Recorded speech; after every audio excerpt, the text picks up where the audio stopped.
The contract lay open on the dining table, my untouched coffee growing cold beside it. James was still talking, his voice bright with excitement as he described the Malibu beach house he'd already picked out, but all I could see was his signature at the bottom of the page, right next to the one he'd forged in my name.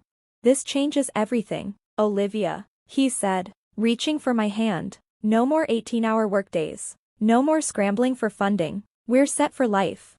My name is Olivia Chin, and at 36, I thought I knew my husband. We built quantum tech from the ground up, working out of our garage for 2 years before landing our first major client, or at least, that's the version James had always told. The truth was messier." "When did you negotiate this?" I asked, keeping my voice even. My father had taught me that, never tip your hand before you have all the facts. "Last month, while you were in Seattle." James hesitated just for a second before plastering on his usual grin. "I wanted to tell you, but with everything going on with your dad, I didn't want to add more stress." My father had been dying of pancreatic cancer. I'd spent his last weeks by his side, holding his hand as he faded away. Meanwhile, James had been cutting a secret deal, selling our company to our biggest competitor. "$5 million seems low," I said, taking a sip of my now lukewarm coffee, considering our last valuation was $12 million. James waved a hand dismissively. "That number was inflated. This is guaranteed money. And Global Tech is throwing in stock options, too." I nodded, but my thoughts were elsewhere, on the real documents locked in my office safe. The ones that proved I owned 75% of quantum tech. Not the 30% James believed. My father's idea. His last gift to me. Along with a warning I hadn't fully understood until now. "Trust is good, Olivia, but control is better." "Have you told the team yet?" I asked, watching him closely. "Not yet. I figured we could announce it at Monday's all hands. Everyone's going to be thrilled. The severance packages are really generous." My stomach tightened. Severance packages?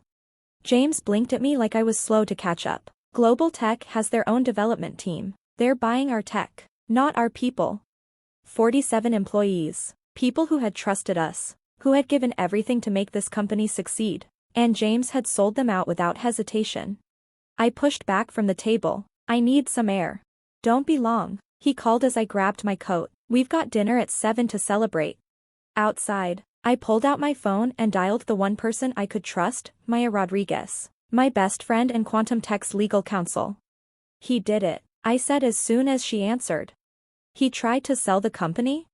I stared at my forged signature. "Without board approval. Without my approval." I snapped a picture of the contract and sent it to her.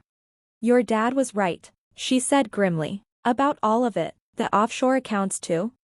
"I'm still gathering proof, but..." "Yeah, 2 weeks ago, I found suspicious transfers, small amounts, but they add up. Over $2 million siphoned to a Cayman Islands account." Maya exhaled sharply, her lawyer mode kicking in. "Don't let him know you're onto him. I'll call Judge Martinez and file for an emergency injunction." "Then we need to." She stopped abruptly, and I heard paper rustling. "Olivia, when did he say he made this deal?" "Last month, while I was in Seattle." "Why?" "Because I'm looking at his travel records. He wasn't meeting with Global Tech last month." A pause. "He was in Kengon." My grip tightened on the phone. "With who?"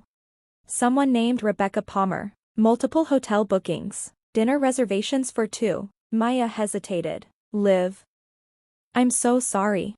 Everything clicked. The late nights at the office. The last-minute business trips. The way he'd been pushing this sale so aggressively. This wasn't just about money. James was planning his exit, from the company, from our marriage. "Find out everything you can about Rebecca Palmer," I said, my voice steady despite the storm inside me. "And Maya, thanks for having my back." "Always," she said firmly. "No one steals my best friend's company and gets away with it." I ended the call and turned toward the house we'd bought with my father's investment, though James had always insisted it was his savings. How many other lies had I swallowed whole? My phone buzzed. A calendar reminder. 7 p.m. celebration dinner at Luciano. I smiled grimly. "Oh, we'll celebrate all right, just not the way James expects." Back inside, I found him in our bedroom, humming as he adjusted his tie in the mirror. "Feel better?" he asked. "Much," I said, watching his reflection. Actually, I had an idea. Why don't we announce the sale tonight? I could invite Maya and the board to join us at Luciano, make it official. James turned. The flicker of hesitation in his eyes was almost imperceptible. Almost. The board? He laughed, too casually. Honey, we don't need to involve them yet. This is our moment. You're right. I picked up my phone. But Maya at least. She's worked so hard. No, he cut in. Then softer, with a forced smile. Let's keep it just us tonight. I nodded, pretending not to notice the way his hands trembled slightly as he straightened his tie. Whatever you think is best. He had no idea that by morning, his perfect little plan would start crumbling, piece by piece. Ready to go? He asked, holding out his hand. I smiled. Oh, absolutely. I took his hand, feeling the cold weight of the wedding ring that had once meant everything to me. Ready? Luciano's was as obnoxious as I remembered, crystal chandeliers, white linen, the kind of silence that made every clink of silverware feel like a cannon blast. James ordered an outrageously expensive bottle of champagne, grinning across the table like he just handed me the keys to the world instead of trying to steal it. To our future, he said, raising his glass. I clinked mine against his, watching the bubbles rise. To getting what we deserve. My phone buzzed silently in my lap, a message from Maya. Emergency injunction granted. Sheriff to serve papers to Global Tech tonight. Also, you need to see what I found about Rebecca Palmer. Everything okay? James asked, noticing the brief flicker of concern on my face. Perfect. I smiled, slipping the phone back into my purse. Just a work email. He leaned in, squeezing my hand. Soon, you won't have to worry about those anymore. We can travel, buy a vacation home. I was thinking Kengon could be nice. I nearly choked on my champagne. Kengon? That's specific. I hear it's beautiful this time of year, he said smoothly, but the slight tension in his jaw betrayed him. You know what else is beautiful? I asked, keeping my tone light. The view from our company's new satellite office. The one you approved last week, without consulting me. James froze for just a beat. Oh, that? Just some preliminary paperwork. Nothing's final. Really? Because Maya showed me the lease this morning, 3 years, $2 million. That's a big commitment for a company you're trying to sell. His smile faltered. I can explain. Let me guess. I cut in. It's not what it looks like? Before he could respond, his phone rang. He glanced at the screen and his face went pale. I need to take this, he muttered, standing up quickly. Business call. I watched him hurry toward the entrance and then pulled my phone back out, opening the file Maya had just sent. There it was, proof that the satellite office wasn't for quantum tech at all. James had leased it under a new company name, Palmer Technologies. Named after Rebecca Palmer, the woman he'd been meeting in Kengon. A few minutes later, James returned to the table, his face ashen. We need to go. Now. Everything okay? I asked innocently. What about dessert? Something's come up at the office, he said, already signaling for the check. A problem with the servers. I knew exactly what had come up. Global Tech's lawyers had just received the injunction blocking the sale. James's perfect little plan was starting to fall apart. The ride home was suffocating. James babbled on the phone, his voice rising with panic, while I pretended to check my email. In reality, I was watching a string of text updates from Maya. Global Tech's CEO is furious. James's offshore accounts frozen. Rebecca Palmer's real identity confirmed. She's not just his mistress. That last message made me sit up straighter. Not just his mistress? I texted back, what do you mean? Maya's response was swift. She's Global Tech's VP of Acquisitions. This wasn't just an affair, it was corporate espionage. The puzzle pieces clicked into place. James hadn't just been planning to leave me, he'd been working with our competitor to steal our technology. The sale was just a cover to funnel our intellectual property to Global Tech. As we pulled into the driveway, James was still on the phone, his voice frantic. What do you mean they got an injunction? Who could have? No, that's impossible. I have all the signatures. I stepped out of the car, letting him deal with his crisis. In the office, I opened the safe and pulled out the real company documents, the ones that proved my majority ownership. The board resolutions James had never bothered to read. And the evidence of his fraud that I'd quietly been collecting. What did you do? I turned to find James standing in the doorway, fury twisting his face. What did I do? I repeated calmly. I protected my company, the one my father helped build, the one you tried to steal. Your company? He scoffed. I built quantum tech from nothing. You were just the money. Is that what you told Rebecca? I asked, watching his color drain. When you were meeting her in Kengon, plotting how to sell our tech to global tech? He took a step forward, but I raised my hand, stopping him. Before you say anything else, I continued, you should know that Maya has copies of everything, those forged documents, the offshore accounts, your meetings with global tech. Corporate espionage is a federal crime, James. You're bluffing, he spat, but his voice cracked with uncertainty. I opened my laptop and turned it toward him, showing the surveillance photos of him and Rebecca in Kengon, the bank transfers, the secret communications with global tech. Did you really think my father would leave me unprotected? I asked quietly. He knew who you were before I did. That's why he made sure I had controlling interest in the company. James lunged for the laptop, but I was quicker, stepping back as Maya and 2 police officers appeared in the doorway behind him. James Thompson, one of the officers said, his voice steely. You're under arrest for fraud and attempted corporate espionage. As they led him away in handcuffs, James shot me a look of pure hatred. You'll regret this, he snarled. You're nothing without me. I watched through the window as the police car pulled away, an odd emptiness settling in my chest. The man I thought I knew, the life we'd built together, it had all been a lie. Maya's hand touched my shoulder. You okay?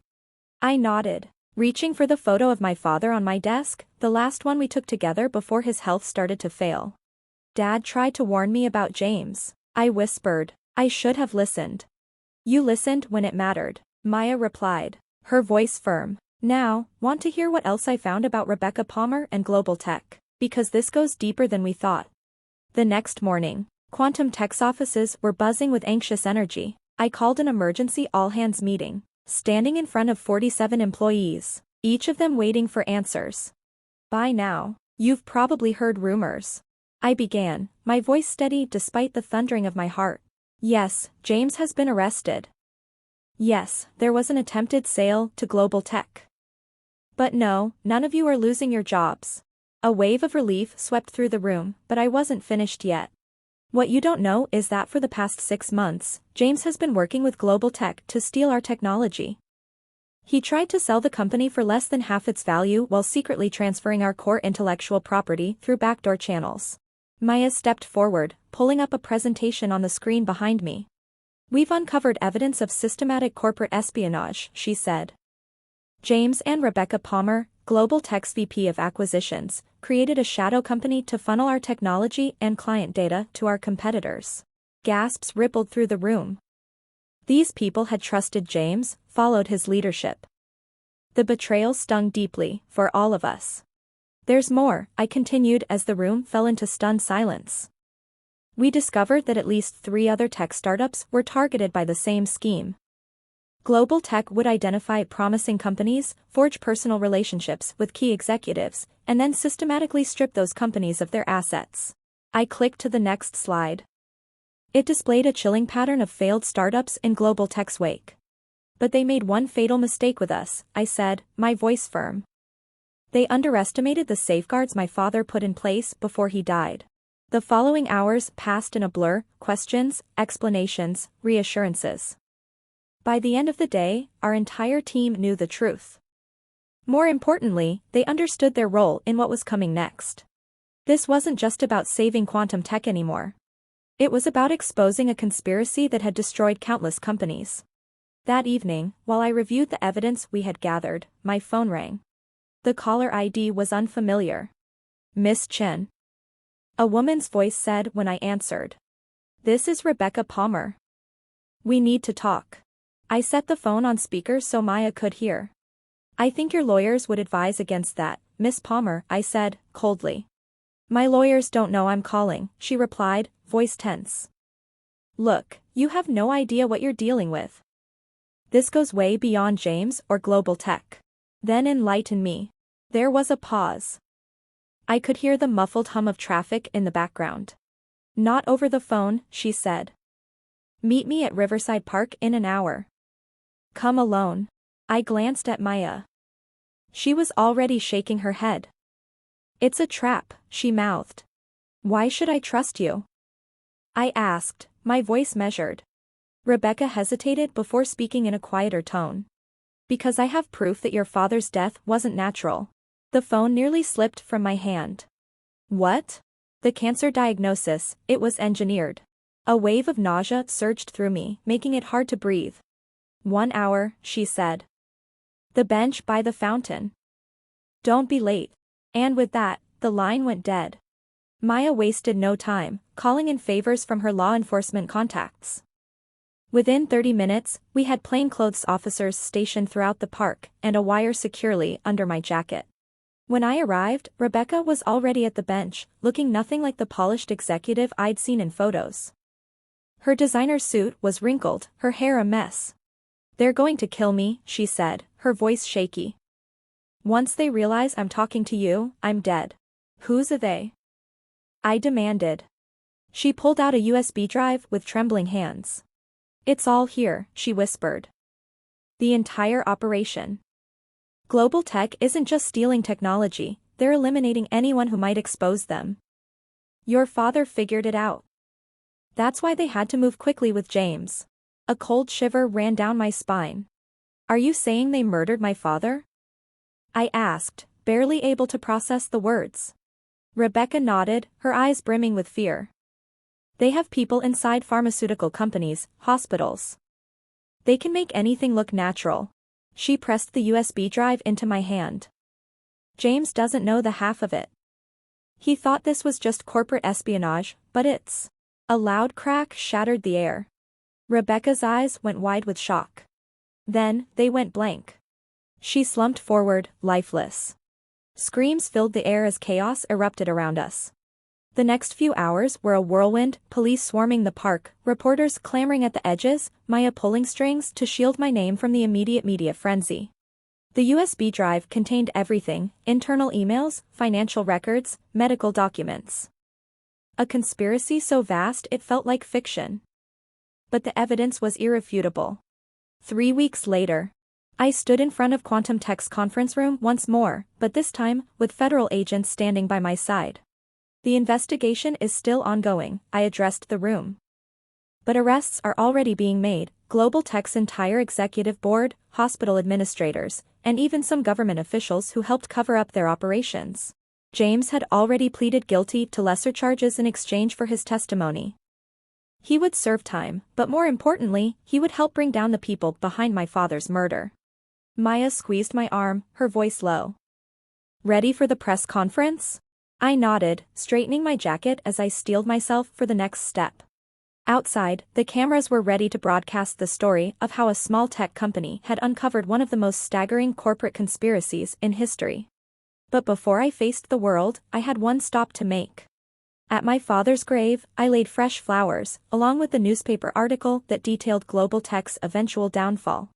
You tried to protect me, I whispered to the stone. Now I'm finishing what you started. Quantum Tech would recover. We'd already secured contracts from Global Tech's former clients. Our team was stronger than ever, united by the journey we'd been through. As for me, I was changed. Stronger, yes. But also more cautious. My father had once said, trust is good, but control and justice are better.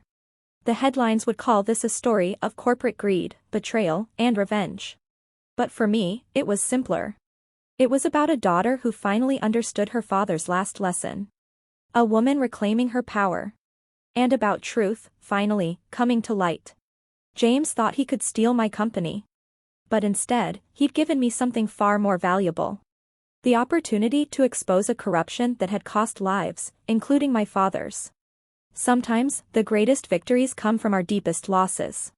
And sometimes, justice wears many faces.